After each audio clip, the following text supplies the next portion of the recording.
discrimination. Nothing. It's purely your creative potentiality, purely your creative ability.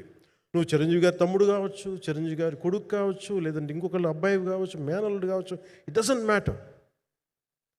నీకు talent లేకపోతే నువ్వు నిలబడలేవు, నీకు సత్తా లేకపోతే నువ్వు ఇక్కడ ఉండలేవు. అది నా కొడుకైనా సరే. ఇట్ ఆల్ డిపెండ్స్ నీకు ఎంత టెనాసిటీ ఉంది, ఎంత పర్సీవరెన్స్ ఉంది, ఎంత నిలబెట్టుకోగలవు, ఎంత నిలదొక్కుకోగలవు, ప్రతికూలతలు ఎంత బలంగా నిలబడగలవు. ఒక నిర్మాత సినిమా తీయడం అంటే ఒక యజ్ఞం చేయడం లాంటిది. తిట్లు తినాలి, ఇబ్బందులు పడాలి, అన్నీ పడిన తర్వాత ఫైనల్గా డబ్బులు మిగిలితే కూడా లేదు తెలియదు.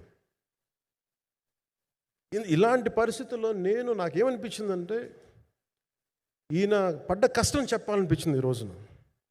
ఈ ప్రెస్ మీట్ తాలూకు ముఖ్య అంశం, ఒక చిన్న స్థాయి నుంచి వచ్చిన వ్యక్తి నిర్మాతగా ఎదిగి ఆయనకున్న పాపం ఆయన మంచితనం ఆయన్ని శాపంగా అవ్వకూడదని చెప్పి ఒక ఉద్దేశంతో ఆయన మంచితనం చెప్పాలి, ఆయన ఒక మంచి సినిమా చేశారని చెప్పడానికి నేను ఈ రోజున మీ ముందుకు వచ్చాను.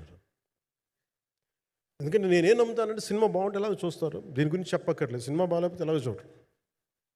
మీరు ఎంత పబ్లిసిటీలు చేయండి ఇవన్నీ అనుకోండి, అందుకే నేను పెద్ద ఎక్కువ మాట్లాడడానికి ప్రయత్నం చేయను. కానీ ఈ పర్టికులర్ రోజు మటుకు, ప్రత్యేక ఈ రోజు మటుకు ఆయన పడ్డ కష్టం ఈ సినిమాకి, అలాగే ఒక్కొక్క కాస్టింగ్ ఆయన చేసింది, దీనికి నేను క్రిష్ గారిని కూడా చాలా మనస్ఫూర్తిగా అభినందిస్తున్నాను. ఎందుకంటే ఆయన